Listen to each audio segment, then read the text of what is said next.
Good morning. Ladies and gentlemen, the evidence in this case will show that Michael Jackson literally put his life in the hands of Conrad Murray. The evidence in this case will show that Michael Jackson trusted his life to the medical skills of Conrad Murray. The evidence will further show unequivocally that misplaced trust had far too high a price to pay. That misplaced trust in the hands of Conrad Murray cost Michael Jackson his life.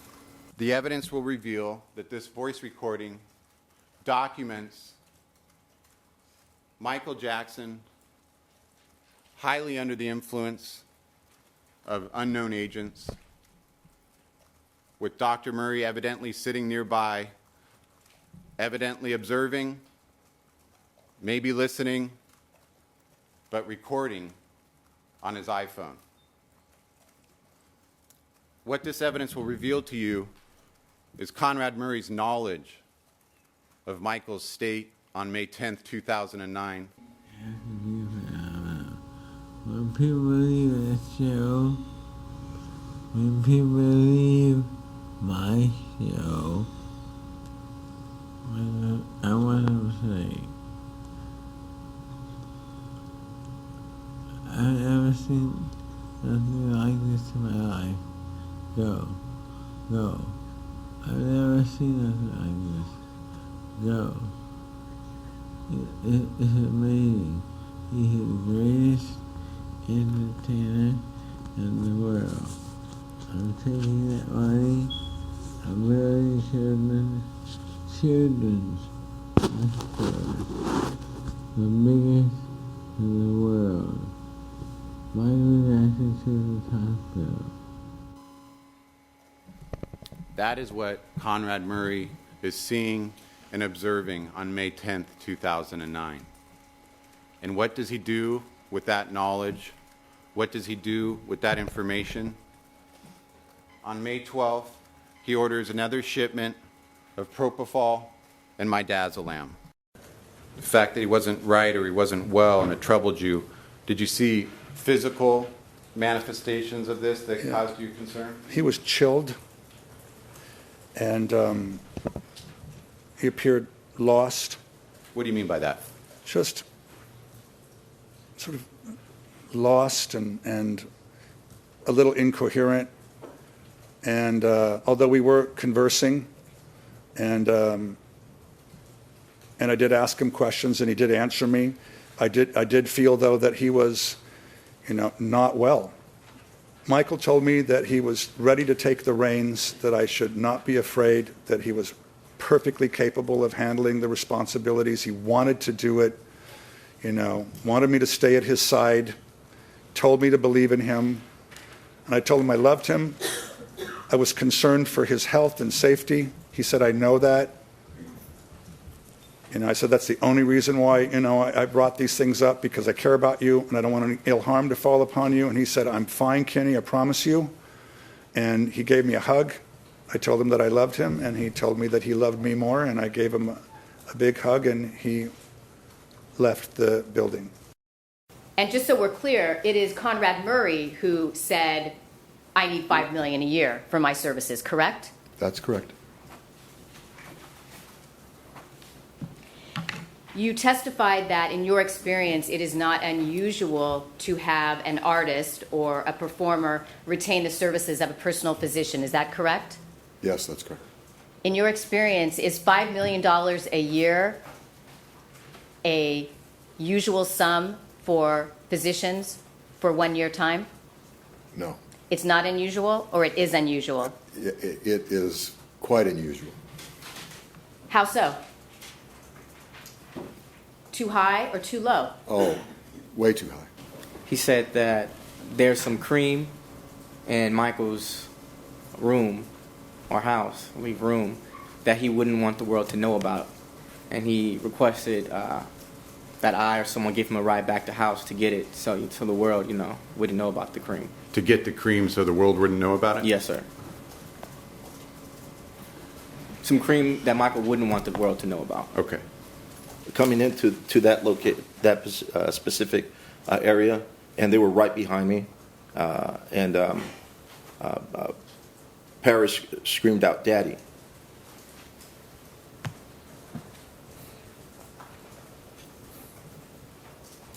When you heard Paris scream out, "Daddy," was she crying? Yes, sir. And I asked Dr. Conrad Murray what happened, and he said he had a reaction. He had a bad reaction. What I recall is seeing the milky white substance in this area here, and then at the bottom of this particular portion device here. Did anybody witness what happened? No, just the doctor, sir. The doctor's been the only one here. Okay, so the doctor see what happened? Doctor, did you see what happened, sir? Sir, you just, if you can please, run away. I'll just pass these questions on to my paramedics while they're on the way there, sir. Mr. Alvarez, was that your voice? Yes, sir. Is that difficult to hear? It is. How did you feel when that second appointment on June 22nd was canceled? I was quite frustrated at that point. Why? Being aware that Dr. Murray was leaving the country, in the short time that elapsed since my near expiration, I was quite concerned with my health. This was about my life, and I wanted to know exactly where I stood. Did you feel abandoned? Yes, that would be an accurate statement. So he told you that he found the patient not breathing, correct? Yes, correct. And you asked him at what time that was that he found the patient not breathing, and he wasn't able to tell you? No, he was not able to tell me. And I asked him from the time that he found that the patient was down, what was the time that EMS or the 911 was called. And he couldn't remember that either. He said he did not have any concept of time. He did not have a watch. He never mentioned Propofol to you? Absolutely not. When was it that Dr. Murray felt the pulse? I did not ask because Dr. Murray didn't tell me. And specifically, he told Dr. Cruz. Did Dr. Cruz ask him when he felt the pulse? Whether it was an Not hour to ago my- or 2 hours ago? Not to my knowledge. Would it matter if it was an hour ago or 2 hours ago? In a case of collapse like this, we're not talking about hours, we're talking about seconds, minutes. So Yes, it matters. You had a brief conversation with Dr. Murray, and you had received that patient letter. Were you seeking a referral for another physician? Yes, ma'am. Did you ever receive a referral for another physician? No, ma'am. Did you meet Conrad Murray in February of 2008? Yes. Did you meet him at a social type club? Yes. Were you working in the club? Yes. Did Conrad Murray send you a text on June 25th of 2009? Yes. In March of 2009, did you give birth to a son? Yes. And that son's father is Conrad Murray. Is that accurate? Absolutely. When Conrad Murray told you that he was Michael Jackson's physician, were you interested in that information? Absolutely. And why is that? It's Michael Jackson. Did you, in fact, meet Mr. Jackson? Yes. And who introduced you? Dr. Murray. When was that? I want to say it was sometime in 2008. Was it before you had your son? Yes. And how did it come about that you got to meet Michael Jackson? I'm still trying to figure that out myself. Why is that? What is confusing about it? Because it's Michael Jackson. Did you have any sense of what these packages contained? No. Did you open them? No. Did Dr. Murray tell you not to open them? No. Did you need to sign for the packages that came to your residence? Yes. Did he give you specific examples of products or medications that he was interested in? He asked me specifically to find pricing and availability of Propofol and normal saline IV bags. The courier relayed to me that several bottles of Propofol were taken out of the packaging, and he had the courier call me at my office, which he did.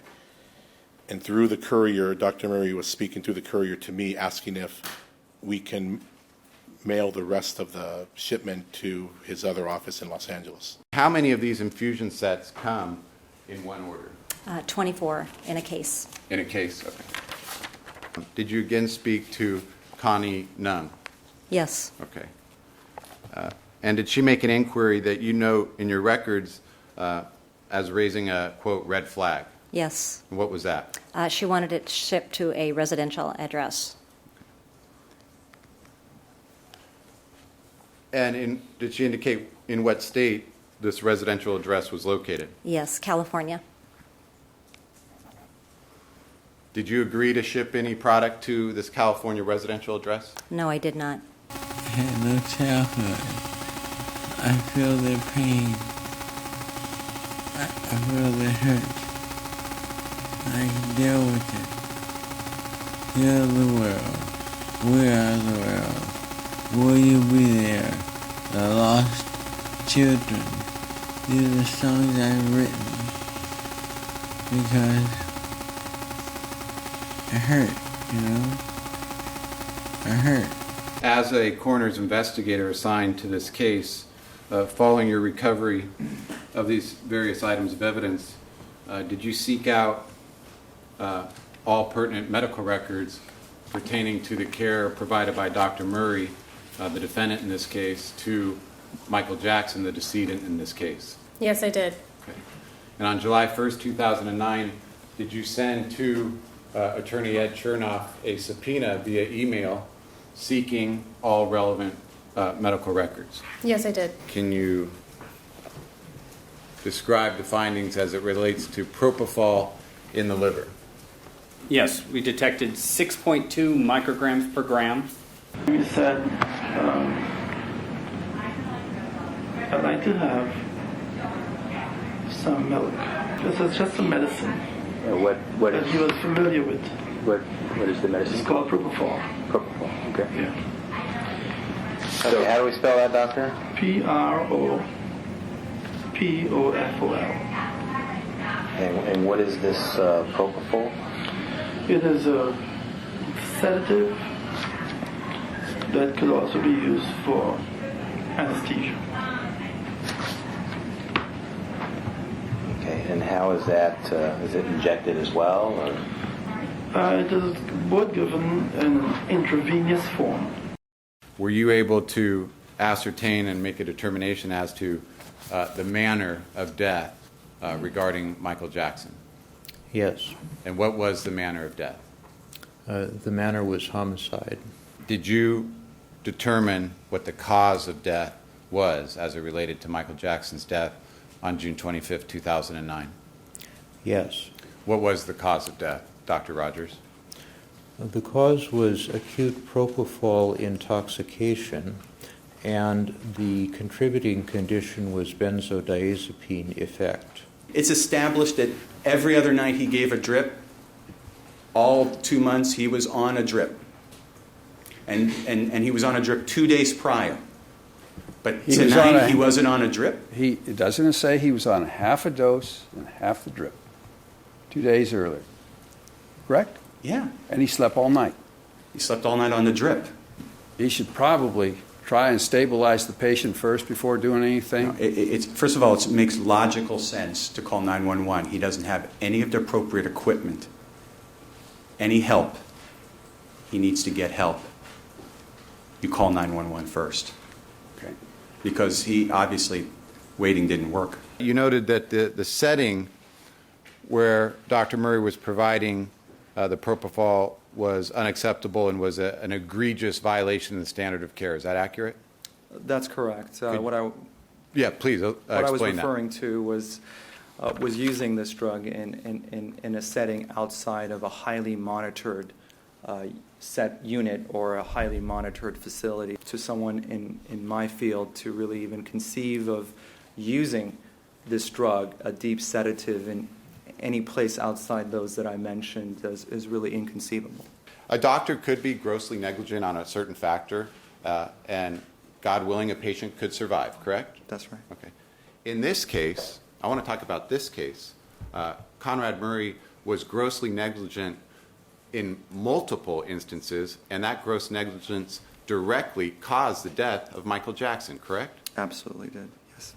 The lack of an infusion pump is an egregious violation that, in my view, likely contributed to the death of Michael Jackson. Dr. Schaefer, I want you to assume that Conrad Murray became aware of Michael's condition sometime around noon. Yes. And that he then made a phone call at 12:12 and left a voicemail message for an individual, Michael Amir Williams, and then had 911 called at 12:20. That is so egregious that I actually find it difficult to even comprehend that you could have a patient who has arrested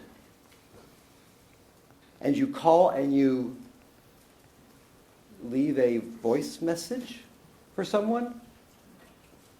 It's just inconceivable to me. A doctor would say, you have a sleep disorder, and you need to be seen by doctors who specialize in sleep disorders, not by having me show up with Propofol. That's what a responsible doctor would do. It's not what happened. He just said, one half of my body is hot, one half of my body is cold. So I just told Fahim he needs to take him to the hospital. Someone needs to take him to the hospital. He needs to go to the hospital. You indicated to Michael Jackson, I understand you want a good night's sleep. You want to be, quote, and you use, quote, knocked out. But what if you don't wake up?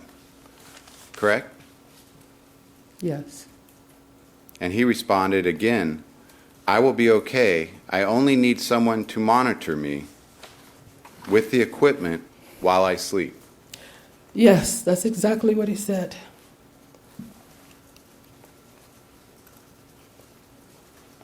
You want a moment, Ms. Lee? Yes, please. By all means, take a moment. Dr. Schaefer, based on this 2002 article, which you characterize as the definitive article on this subject, in your opinion, does this absolutely rule out the hypothesis put forward by Dr. White? Absolutely. And is it consistent with the hypothesis put forward by yourself? Well, it actually suggests that Michael Jackson received more Propofol than suggested by my simulations.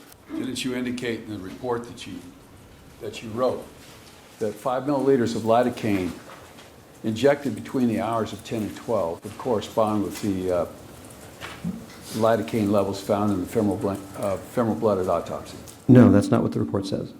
Diluted lidocaine with propofol 1-to-1, i.e. mixed 5 milliliters of lidocaine with 5 milliliters of propofol, that would have produced about exactly what the lidocaine concentration measured in femoral blood at autopsy. Is that what, if you complete that whole sentence, is that what it says? But we're talking about the larger dose. We're not just talking about 5 mils of lidocaine.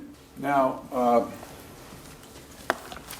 you have rejected the Simons article, is that correct? No, the Simons article is fine. It just has to be properly interpreted.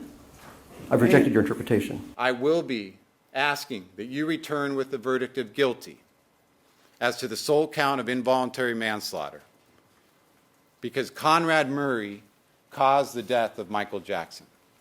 Conrad Murray abandoned Michael Jackson. Conrad Murray gave him propofol and abandoned him.